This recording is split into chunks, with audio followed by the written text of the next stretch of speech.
क्रूस का चिन्ह पिता पुत्र पवित्र आत्मा के नाम पर आमीन।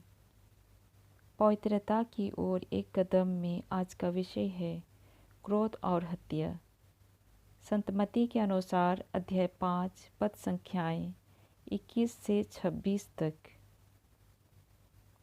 तुम सुन चुके हो कि पूर्व काल के लोगों से कहा गया था कि हत्या न करना, और जो कोई हत्या करेगा वह कचहरी में दंड के योग्य होगा। परंतु मैं तुमसे यह कहता हूँ कि जो कोई अपने भाई पर क्रोध करेगा वह कचहरी में दंड के योग्य होगा, और जो कोई अपने भाई को निकम्मा कहेगा वह महासभा में दंड के योग्य होगा। और जो कोई कहे रे मूर्ख, वह नरक की आग के दंड के योग्य होगा। इसलिए यदि तू अपनी भेंट वेदी पर लाए और वहाँ तो स्मरण करे कि तेरे भाई के मन में तेरे लिए कुछ विरोध है, तो अपनी भेंट वहीं वेदी के सामने छोड़ दे और जाकर पहले अपने भाई से मेल मिलाप कर और तब आकर अपनी भेंट चढ़ा।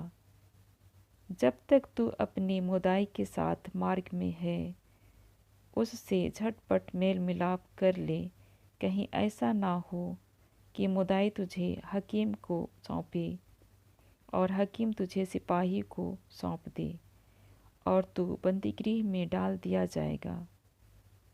मैं तुझसे सच कहता हूँ कि जब तक तू कौड़ी कौड़ी भर ना दे, तब तक वहाँ से छूटने ना पाएगा। यह प्रभु की वाणी है। ईश्वर को धन्यवाद। ईश्वर के शब्द हमारे पापों को मिटा दें। आमीन।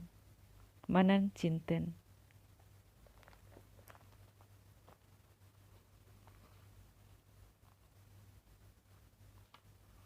वचन हमें बतलाती है कि पूर्व काल के लोगों से कहा गया था कि हत्या न करना। जो कोई हत्या करेगा वह कचहरी में दंड के योग्य होगा। लेकिन यीशु कहते हैं, जो कोई अपने भाई से क्रोध करेगा वह कचहरी में दंड के योग्य होगा, और जो अपने भाई को निकम्मा कहे वह महासभा में दंड के योग्य होगा, और जो कोई अपने भाई को रे मूर्ख कहे वह नरक की आग के दंड के योग्य होगा। अर्थात वचन के अनुसार यीशु हमें बतलाते हैं कि अपने भाई से क्रोध करना या हत्या करने के बराबर पाप है। यदि कोई अपने भाई को निकम्मा कहता है तो वह अपने अपशब्दों से अपने भाई के मन, हृदय, आत्मा पर प्रहार करता है और उसे दुख पहुंचाता है। और यदि वह अपने भाई को रे मूर्ख कहता है तो वह अपने को बड़ा समझता है, अर्थात उनके मन में कहीं ना कहीं घमंड के विचार आ जाते हैं और ईश्वर घमंड भरे मन से घृणा करते हैं।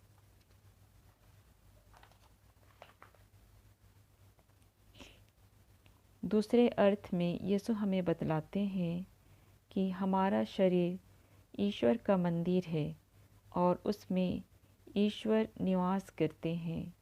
यदि हम अपने भाई से प्रेम नहीं करते तो हम ईश्वर से प्रेम नहीं करते।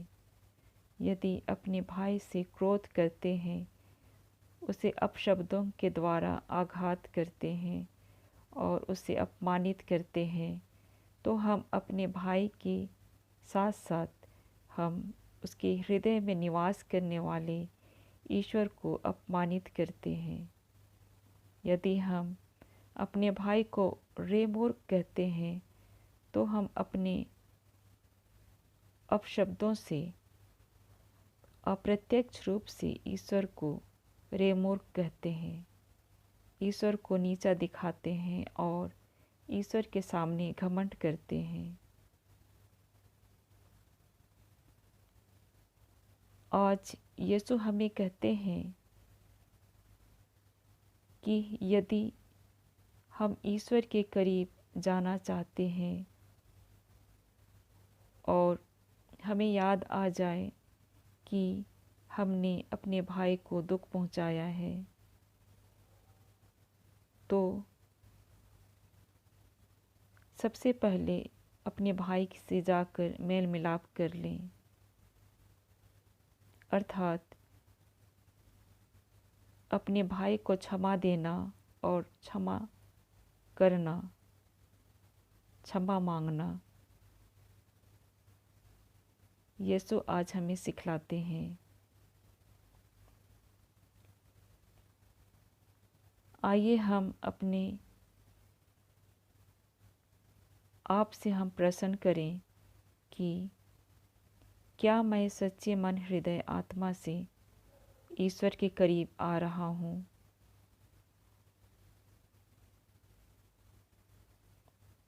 दूसरा, क्या कारण है जो मुझे ईश्वर के करीब आने से रोक रहा है?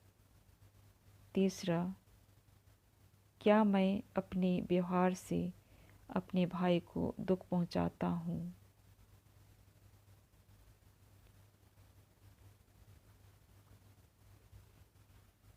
प्रभु यीशु पवित्र वचन के अनुसार जीवन व्यतीत कर हमसे भी यही आशा करते हैं। आज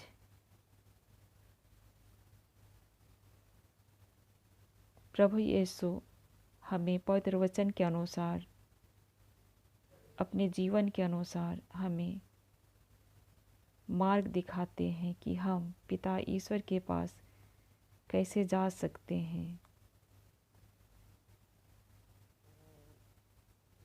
आज के सुंदर वचनों के लिए हम ईश्वर को धन्यवाद देते हैं।